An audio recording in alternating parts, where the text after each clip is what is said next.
Scott Plex City. Marks. Scott Plex City. Marks. Scott Plex City. Marks. Scott Plex City. Marks. All right, Scott Plex City, here we are. If you listened to last week's episode, this is literally like 30 seconds after we recorded it. If this is your first time listening, or if it's your first episode in a couple weeks, Scotty's actually on vacation. I'm as in you're Arizona listening. as we speak, yes. But he's in I teleported the here. It's amazing. And I wore the same stuff I wore last Yeah, week. me too. Wow, check this out. So just want to dive in here. So this episode's going to be, we have different segments, pace it up, and it's going to lead into match predictions for Payback.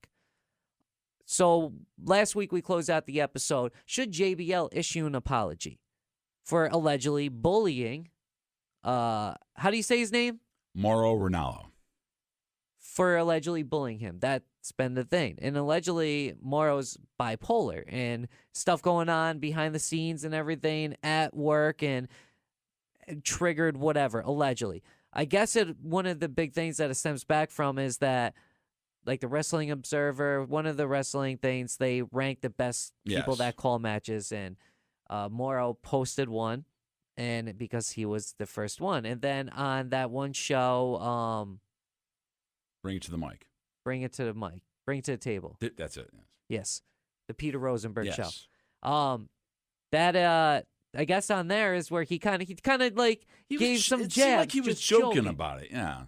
That's his character, right? So whatever, I guess maybe that, like, on top of everything going on, maybe that was icing in the cake, the nail in the coffin, whatever you want to say. Maybe that's what finally did the tipping point to piss him off. So should JBL issue an apology? Should the company issue an apology? Should JBL be taken off of WWE programming right now? And what do you think about Mauro? Because I may feel differently than a lot of people out there. And I feel Mauro is overreacting. I mean, maybe he is bipolar. Maybe he does have problems like that. And it's bad. But I don't think it was malicious. I don't think so all. either. I think it was just WWE, JBL's Unless there's character. stuff in the and it happened backstage and stuff like that we didn't see. Well, there's always they that haven't story, really been talking right? about There's that. that story about JBL making the Miz get changed outside the locker room, Mhm. right? That really happened to the Yes. Miz, but JBL isn't the one that made the Miz do that. That was just something that they took that really happened that JBL just took because he's the bad guy. Yeah.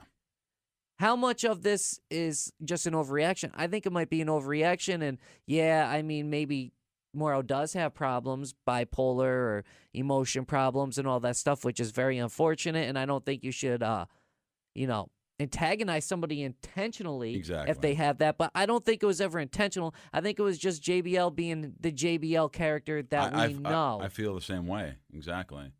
But at the same time, I do feel that he should issue an apology. Being like, listen, it was never my intent to hurt him. I understand bipolar, and if that was that wasn't it. But just know that I am playing a character. You know, Stephanie McMahon has those things where it's like, I'm playing a character. I'm not really a heel. I'm not really this wicked bee at all.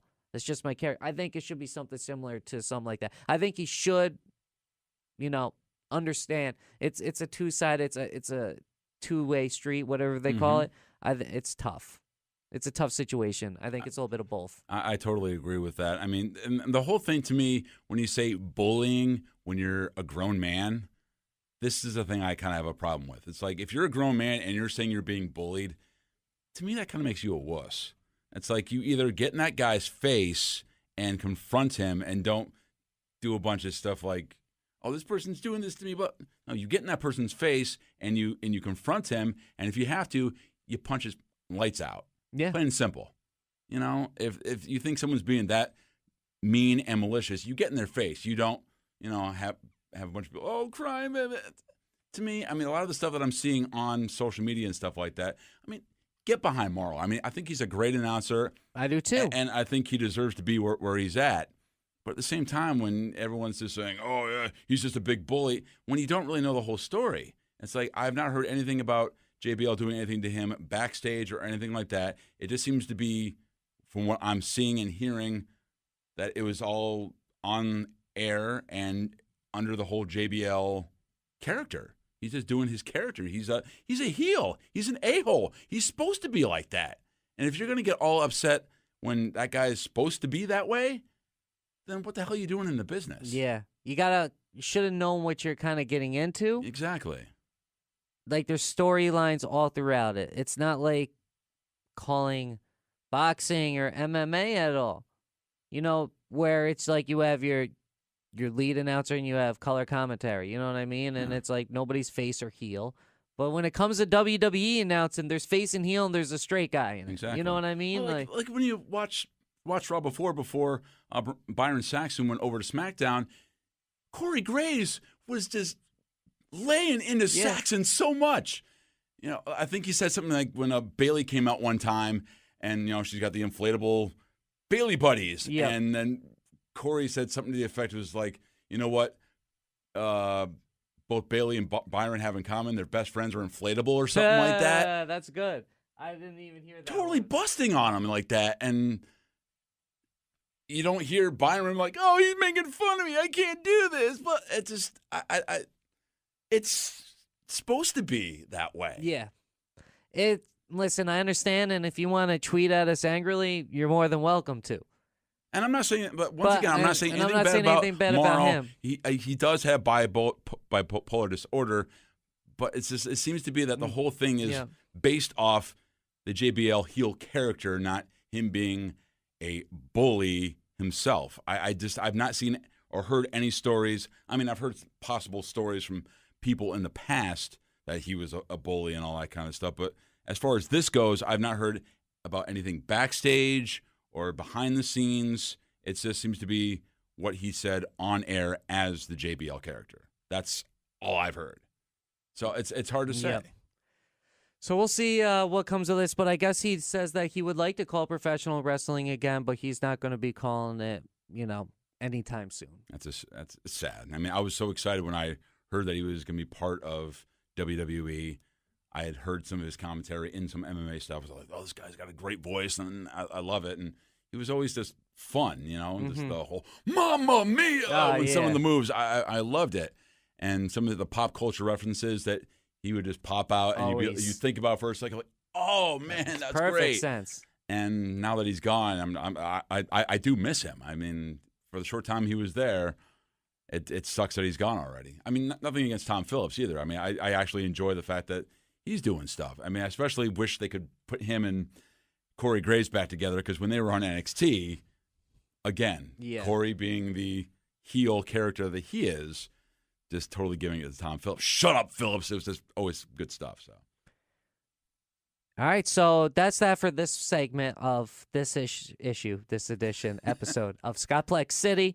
Like we said in the beginning, Scotty's technically on vacation right now, so we've kind of pieced it together. Arizona sun. Yeah, lucky you. And I'm still here in Albany, New York. And, well, anyways, we got another segment about to happen. I don't know what that segment is. I got something that I think it's going to be, but I don't want to say it because at the time of recording, it's not official. But we're coming back with another segment, and then after that segment, there's going to be predictions for this weekend's pay-per-view. All right? So, Scott Plex City here. We'll be right back in like a split second. Yeah, and we're back. Well, actually, it's just me because, like we said in the first part, that was pre-recorded. Now we're into the other segments. Scotty B isn't here, unfortunately, but fortunately for him, he is out on vacation. We're not going to bother him. We'll let him just enjoy that. I don't really remember where he said he was going, but he's out of here. So, Scotty, you checking this out right now. What up? We miss you already. And this is definitely going to be weird, doing the rest of the show by myself, because I haven't done it by myself before. All right, so just to start off with, I guess, coming up, I do have a Tyson O'Neill interview that we will be bringing to you next week. I was hoping to have that for you today, but that is being pushed back a little bit, which is unfortunate. But I guess Titus is getting ready to do a TED Talk and all this other cool stuff. So we'll chat about him next week on Scott Plex City with that at Scott Plex City. I guess, my main takeaway from this week is that they have effectively made Bayley look extremely weak. She's the WWE Raw Women's Champion, and she can't even, defend herself. She can barely talk. It's like she can't do anything in the ring without having Sasha come out and defending her. And don't get me wrong, I love Sasha. You know that Sasha's like probably my favorite out of all the women wrestlers, but I don't like how they're doing this. Like, Bayley looks extremely weak. I don't know why they think this is the best thing to do. If they wanted to have Bayley be that underdog, then they should never have gave her the championship to start off with. Because, yeah, it's just not looking good for her right now. And then let's go ahead. We'll make our match predictions as we go along here for Payback, which is this weekend on the WWE Network. And for the Raw Women's Championship, it is Bayley versus Alexa Bliss. I'm expecting this to be a pretty good match. They're both great workers. Bayley, we know what she can do in the ring. And Alexa, we've seen what she can do. And she's been on the fast rise to the tippity top. And this match, I'm expecting it to be pretty good, considering that, you know, that this is like their moment to shine. This is Alexa's moment to shine. Bayley's moment to kind of shine without Charlotte being there, because Charlotte's just cast this shadow over the whole entire women's division. So it's nice for them to first have their first pay-per-view without Charlotte there to really show what they can do and remind everybody. So I am going to pick that Bayley is going to win. I'm going with Bayley, taking Bayley on that win. We also got the House of Horrors match going on, and let's just be completely honest here. Randy Orton versus, what's his name? Bray Wyatt. I don't even know why I'm saying Bray Wyatt like that, because I should be like Randy Orton. But anyways, that match at WrestleMania was whack. It was a big disappointment. It wasn't what we expected it to be. There was cool moments. I liked the lighting and the special effects that they did, but the match itself was garbage. I'd give it like a 1 out of 10. That's like being generous there. But anyway, so they got the House of Horrors match going on this weekend at Payback. The rumor is that there's going to be a portion of the match that is going to be pre-taped. So I don't know what that means. We're going to get some outside stuff, maybe some fighting at the Wyatt compound where Sister Abigail lays.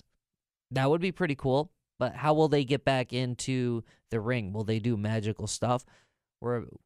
I'll suspend my disbelief for this match, but just give me something good. That's really all I'm asking for. But I really don't have any faith in this match at all. And especially since Bray Wyatt is over on Raw now, I mean, what does the match even mean at the end of the day? Randy Orton goes over again. They continue to bury Bray Wyatt. Just stupid booking. That's how I'm looking at this. Bray's got to win. He's got to win a lot. So please, please, please, please, WWE, like, get behind Bray. Push him. Like, his championship run could have been so much better. But you put him with Randy Orton. Nobody cares about Randy Orton. All right, so let's see what else is going on. We got Roman Reigns versus Braun Strowman. Allegedly, Roman was at Raw this past week, but they didn't want to use him. And, you know, Braun was out there just being a beast, and he put Kalisto in that trash can or that trash dumpster and pushed him off the stage.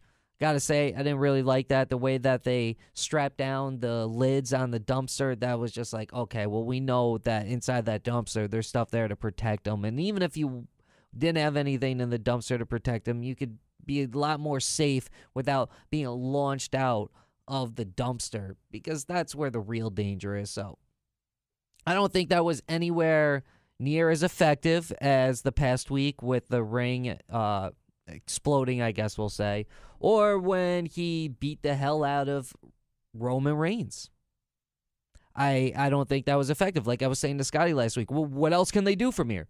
What can they do from here to make this better? Well, what they did this week wasn't better than last week. What are they going to do at the match this upcoming weekend? I don't know how they can make it better at all. I expect Braun to go over, but I don't think you get bigger than the stage collapse in an exploding moment. I don't know. You beat down Randy Orton or beat down Roman Reigns to a bloody mess? We've seen it already, so I don't know what they're expecting to do with that. So I am taking Braun on that. United States Championship, we got Kevin Owens versus Chris Jericho. Kevin Owens is definitely going to win. He's staying the champion. He's staying on SmackDown. Jericho's taking off. He's got some Fozzy shows, but I wouldn't be surprised if we do see him still kind of used in and out of, maybe he's not going to be there every week, but every couple weeks I wouldn't be surprised if Jericho's there. Because I think this Fozzy tour is only like a month or two, so he could get right back into the picture real quick. And also I just want to say I love the way people act when Chris like throws up the pen and he's like, right before he's like, you just made the list. That's like one of my favorite moments right there. I really love that. Jericho, whole nother level right now. Kevin Owens definitely going over, keeping the championship over on SmackDown. Jericho's going away on the Fozzy tour. We got the Seth Rollins versus Samoa Joe act. Many are expecting Joe to interfere with Rollins in the Triple H match, and that didn't happen. So can we get maybe Triple H interfering here with Seth Rollins? I think there's a chance. I don't think Triple H got that much in shape for one match. I think we're building up for another match between them two. I really do. SummerSlam, it seems like it would be the right idea. I want to see Triple H in the ring more. I think that'll be really good. I would really like to see that. So I think that Triple H is somehow going to interfere here because he's still got to get revenge for Stephanie when that incident went down and she went through the table, and they have to capitalize on that, and I think they will capitalize on that at Payback. After all, the pay-per-view was called Payback. Triple H is coming back to get payback for himself and for his wife, which will lead into something down the road building up to SummerSlam between these two. I would think that would be the best thing right there. And we got the Raw Tag Team Championship up for grab. The Hardy Boys are taking on Sheamus and Cesaro. I think Sheamus and Cesaro, I think they're winning the belts here. I think this is it. I don't think the Hardys need the belts to move on. I think they're going to start to break them soon because that's allegedly what I hear is that they're going to be broken in the very near future. He's still doing the delete things this past Monday night on Raw. Like everybody was chanting like yes or something like that in the ring, and then Matt was like, no, delete. And then everybody started doing delete, delete, delete, delete, delete, delete. So I think we're going to get that to come soon, and the best way for them to do that, I think, is to be away from the title. Having them win the title right away was a great way to get them reintroduced into the audience, to the people. We got the Cruiserweight Championship, which I haven't been a fan of the division until recently, until King Neville came around and we started to get Austin Aries in it because the TJ Perkins and all that stuff, that was whack. That was lame. I didn't like that at all, but King Neville is a beast right here, and I think Austin is going to win the championship, which allows Neville now to be vicious. Like, he's going to be a king trying to reclaim his throne. He can do so much heel tactics in that range. It just makes the best sense.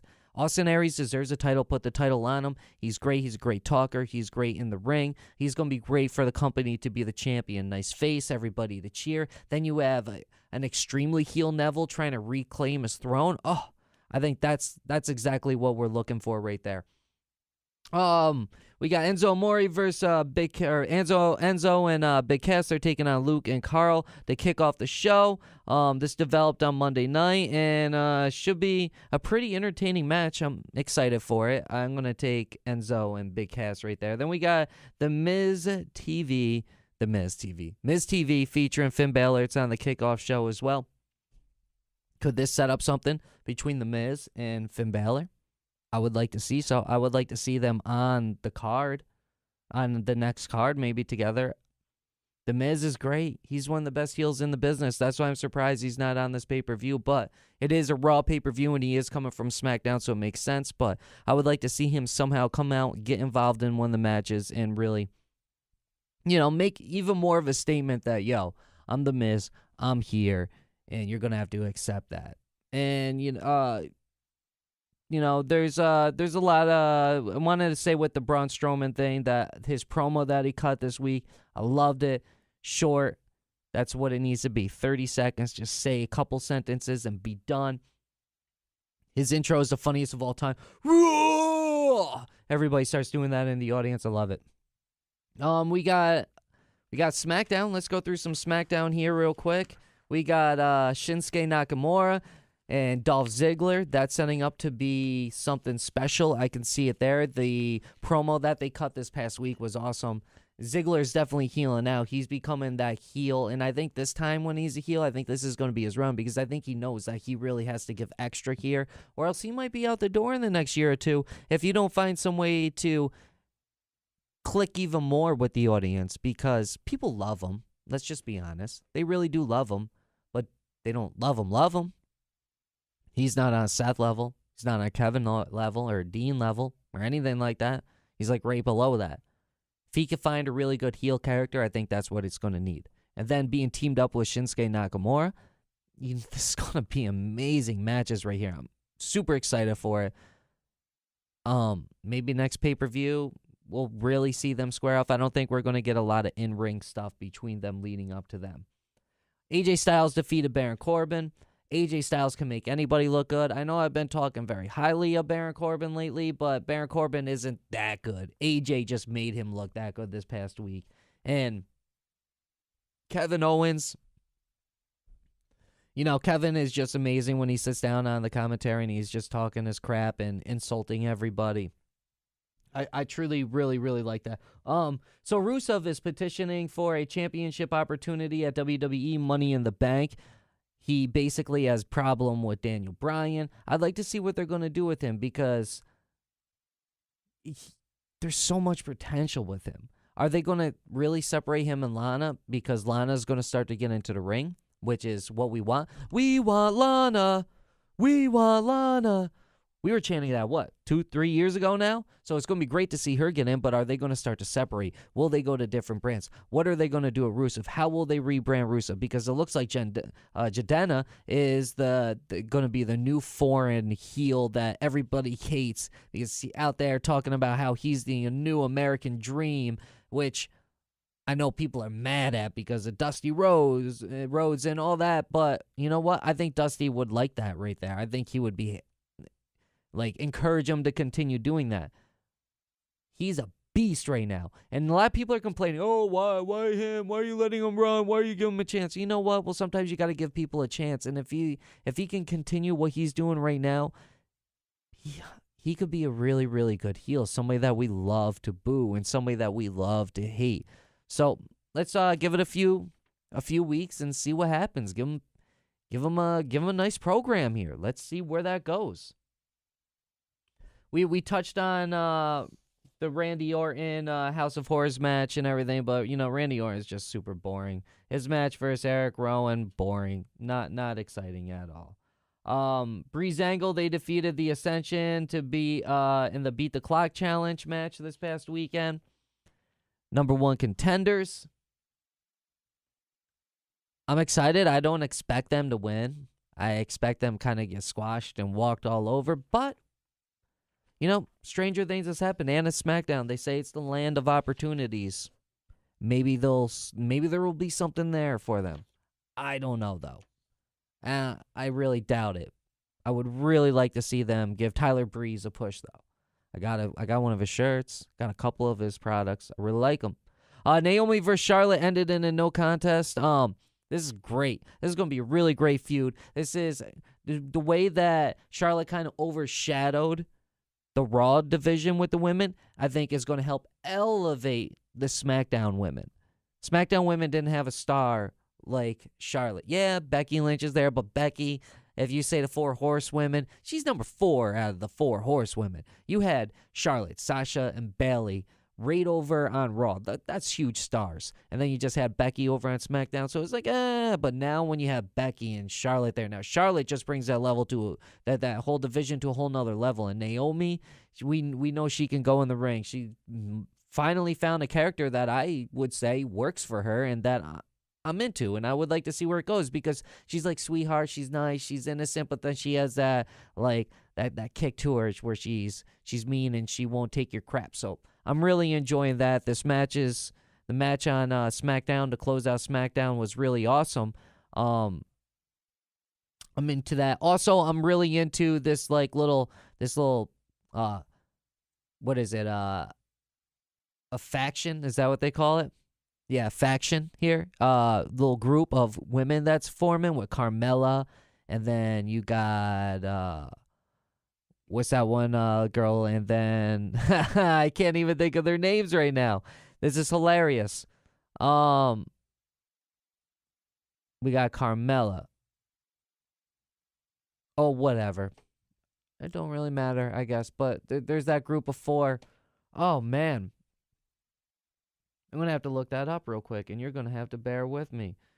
New women's faction. Yeah, how do you like the silence right here?